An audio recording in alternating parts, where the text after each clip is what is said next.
Hello, today is the 15th Sunday in Ordinary Time. Our first reading is from Amos chapter 7, verses 12 to 15.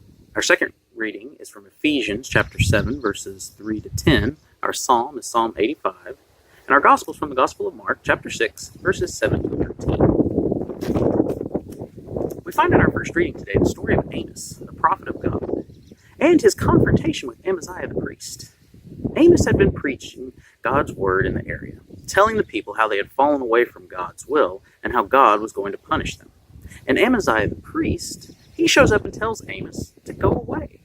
Basically, take your naysaying somewhere else. Go to Judah with your prophecy.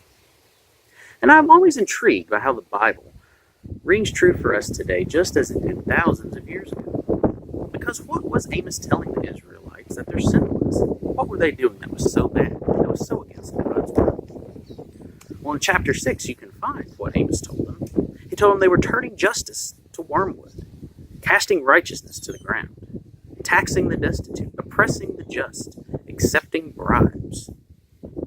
They trampled the heads of the destitute into the dust of the earth, Amos said, forced the lowly out of the way. They were storing up in their strongholds violence and destruction, and they were turning away the needy at the gate. And Amos says, woe to those who yearn for the day of the Lord. What will the day of the Lord mean for you? It will be darkness, not light. And Amaziah the priest, well, he attacks Amos's character right away. He says, you earn your money by prophecy. You're paid to say anything.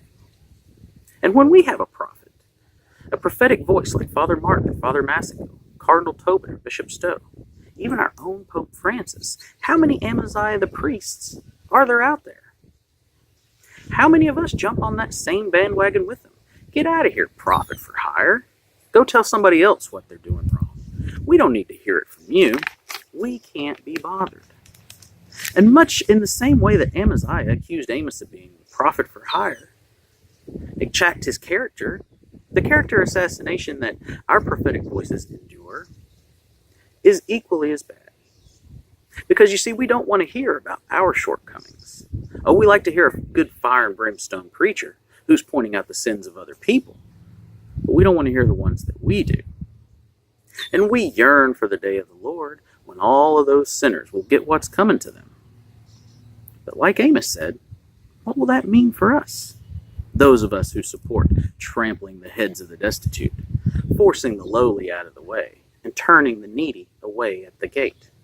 Those of us who refuse to acknowledge our role in this sin. Well, I voted pro-life. Because no one, not Amos, not any other prophet, not the apostles, and certainly not Jesus, was ever speaking only to the leaders. Jesus never addressed only those in power. Amos wasn't speaking only to the king. The truth of our wrongdoing is for all of us. Because when we allow those in power to carry out these sins against our brethren, we are just as guilty.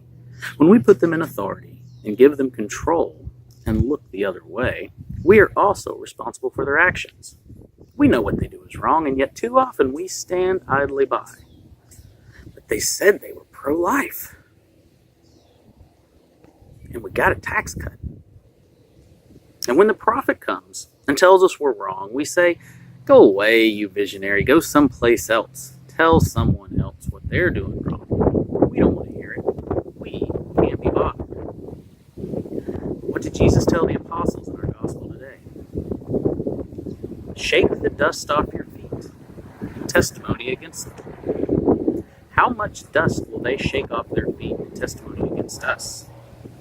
What will the day of the Lord be like for us, we who yearn for it, if we continue to ignore the cries of the poor, the pain of the destitute, the anguish of the marginalized, and the suffering of the immigrants at our gates?